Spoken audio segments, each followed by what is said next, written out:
The first movie that I saw this week was Oppenheimer. Now, I was not expecting this movie to go the way that it did. Based on all of the advertisement, I assumed it was going to be far more just on the actual building of the bomb, but there's really nothing in the movie that goes into like the science of it. There's, little bits and pieces here and there where people are like talking in like broad strokes as they're writing on chalkboards and stuff like that. But most of the movie is actually about the politics around it. Surprisingly, it's mostly about McCarthyism. And I didn't know this before going into the movie, so, I guess, quote-unquote, spoilers for real life. But Oppenheimer actually had associations with the Communist Party, and this resulted in him eventually losing his security clearance, like a decade after the Manhattan Project was a success. This movie, it's done in a non-linear fashion, and it kind of uses a couple key events as framing devices that it keeps going back to. One of those is basically like a kangaroo court set up when he's trying to apply for his security clearance to be renewed. And the other one is a Senate confirmation hearing for a guy named Strauss, who was the chairman of the Atomic Energy Commission, who has a personal vendetta against Oppenheimer. So between those two things, those are kind of the through lines of the movie as we go back and flash into various parts of Oppenheimer's life. But I was actually genuinely surprised at how sympathetic Christopher Nolan in particular was to communists in America. Because if you look at like the Dark Knight trilogy, if you look at a lot of Christopher Nolan's work, he generally tends to have a conservative bent. I mean, like if you look at the Dark Knight is basically Batman enacting the Patriot Act on Gotham in order to stop terrorism. In The Dark Knight Rises, they basically paint Occupy Wall Street as like the minions of Bane, the villain. So for Christopher Nolan to take on a movie about a guy who had left-wing ideals and who had attended Communist Party meetings, although he never was a member of the Communist Party himself, I was actually genuinely surprised to find out that it's very sympathetic to the communists. Now, I wouldn't say it is sympathetic in like the ideals of the communists. I'd say it's mostly agnostic about that, but it's definitely a strong indictment of McCarthyism. But there was a scene early on when Oppenheimer is at a Communist Party meeting where he's, talking about, he's like, oh, I'm not a communist, but I like to cultivate a lot of interests here and there. And then somebody's just like, oh, well, you might be a communist if you'd read more into it. And he's like, well, I've read all 3 volumes of Das Kapital, so I don't know where that ranks me here. And somebody laughs like, you're better read on it than most party members, which just makes me think of like Twitter tankies who just say, read theory when they've never read theory in their life. It's funny to see that kind of notion has been around for a while. One thing that I noticed in this movie, there's a lot of famous physicists in this movie who only show up for like a scene or two, but they like try and get notable actors to play them. Kenneth Branagh is in this movie as Niels Bohr, and I think he's only got like 2 or 3 scenes. Jack Quaid is in this movie in a very minor cameo as Richard Feynman. Einstein is in the movie. I don't know the actor that they got to play Einstein. Einstein probably has more of a significant role than like Niels Bohr or Richard Feynman does. His scenes tend to be played with a little more weight just because, everyone knows Einstein. He's, the most famous scientist of the 20th century. But for a lot of them, it's like they get like a white guy that's like, oh yeah, I've seen him in things, and get him to play one of the scientists. But there was one actor who has long been known as a chameleon, like Gary Oldman. For years, I would be like, I love Gary Oldman. I love him in everything I've seen him in, but I don't know what he looks like. Like, basically, every time I've seen a Gary Oldman movie from, like, the 90s, I had to find out in the end credits that it was Gary Oldman. And, like, there was a period where everything that he was doing, like, in the late 2000s to 2010s, I had gotten to the point where I'm like, okay, I recognize Gary Oldman. But he plays Truman in this movie, and he's back to being a chameleon. I didn't know until I got to the end credits. I did write down, I love how they're playing Truman as a complete buffoon, but he basically Oppenheimer goes to meet Truman after the bombs have dropped and everything, and Truman wants to thank him, and Truman's being all very jingoistic and hoorah, like, ooh, we blew up the Japanese, and Oppenheimer is just like, I feel like I have blood on my hands. And Truman like basically immediately kicks him out and is like, no, don't send this crybaby back in here again. As far as like the women in this movie, though, there aren't many. Now, I know obviously just a big part of that is women have long had a problem getting recognized in academia. But even so, the women in this movie that Oppenheimer associates with, it's mostly just his wife and a woman he's having an affair with. And even though his wife is a former member of the Communist Party, that's really not super relevant to her inclusion in the story itself.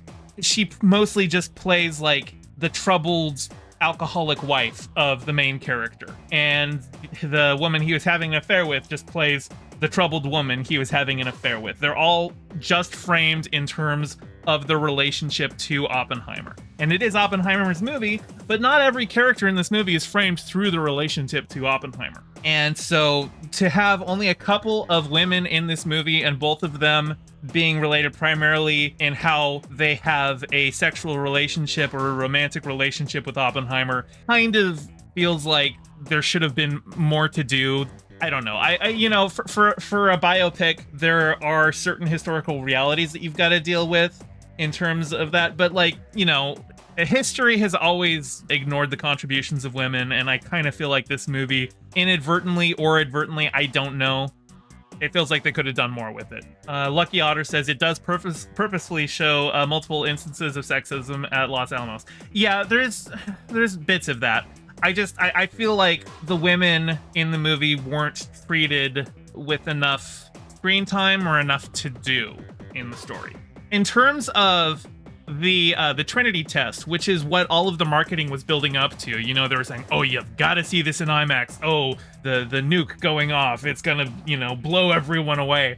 And no, sorry. I watched it. Now, it is impressive that, to my understanding, the nuke going off was a practical effect.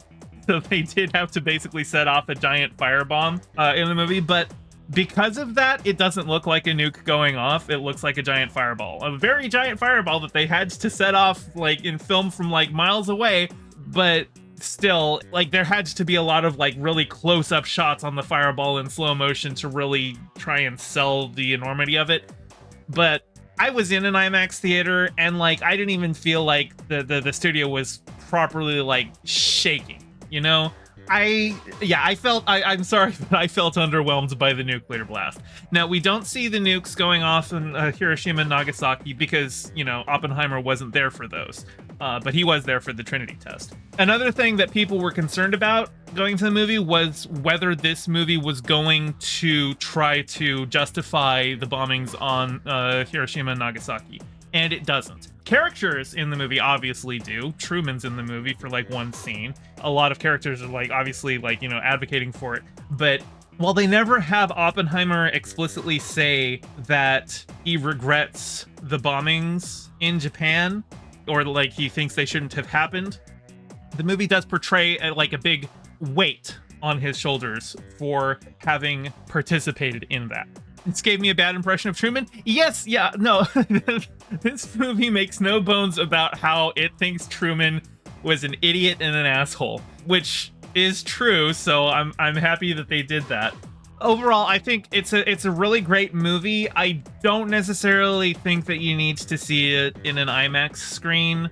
You're really probably going to want it to go focus more on a theater that has a really good sound system, rather than having, the tall screen, because I don't really feel like this movie made use of the IMAX large format for most of it, because, again, it is a biopic. There's a lot of scenes of just people standing around and talking in rooms and stuff like that. There's not a lot of, big shots. I mean, there's some in the desert in New Mexico, but again, I don't think this movie was fully justified in being shot in IMAX in that way. And especially when they're saying that there's only a limited number of IMAX screens in the country that can actually properly show it in IMAX, because obviously I went to, you know, a fake IMAX screen. I didn't go to one of the official ones. I just went to an AMC one. So maybe part of my experience is just that. But also, like, I live in Seattle, and we've got the Boeing IMAX theater in at the Seattle Center, and that wasn't even one of the IMAX screens that are supposed to be one of the only ways that you can see the actual proper IMAX experience for Oppenheimer, according to Christopher Nolan. That surprised me, because the Boeing IMAX is like one of the big, like the official IMAX theaters. Like, it's a proper IMAX screen. I think it's like a 4 or 5 story screen. If that's not even good enough for it, I don't know. I know Christopher Nolan loves his IMAX. I know he's actually filming on IMAX cameras. They're not just, you know, upscaling certain scenes as like an advertising gimmick, but I don't know that this movie needed to be shot in IMAX. That being said, fantastic movie, great soundtrack. I haven't talked about the soundtrack, but a lot of the stuff in the movie, I think the soundtrack does a lot of the heavy lifting, because it is a lot of scenes of talking, a lot of scenes of just people talking about science or politics or whatnot. And so the way that things are like non-linearly intercut with like this really driving soundtrack in the background, yeah, I would say the soundtrack really helps sell a lot of that. And Piftle Cakes, hey, welcome to stream, says, you should try to make it down to Portland for the OmniMax experience sometime. I have actually been to that theater once. I watched some documentary there probably like 25 years ago when I was a kid. But yeah, I have been to that screen. Yeah, I would say this is a fantastic movie. I don't think it's Nolan's best, but I think it's a really good one. And as far as biopics go, it's definitely one of the better ones that I have seen. Most other biopics are going to be doing kind of like just a very linear tale of somebody's life, just trying to hit all the facts. But this one tries to get more into the emotion of Oppenheimer himself. Hey, thanks for watching. I'm trying to get my channel monetized, so your view means a lot. Don't forget to toss me a like and subscribe and ring the bell. I stream these reviews every Thursday at 5 p.m. Pacific, so catch me live and join in on the convo. You can find all my socials in the description below, and thank you to all my patrons, with a special shout out to Piftle Cakes and Ryan D. Your support means the world. Catch you next time.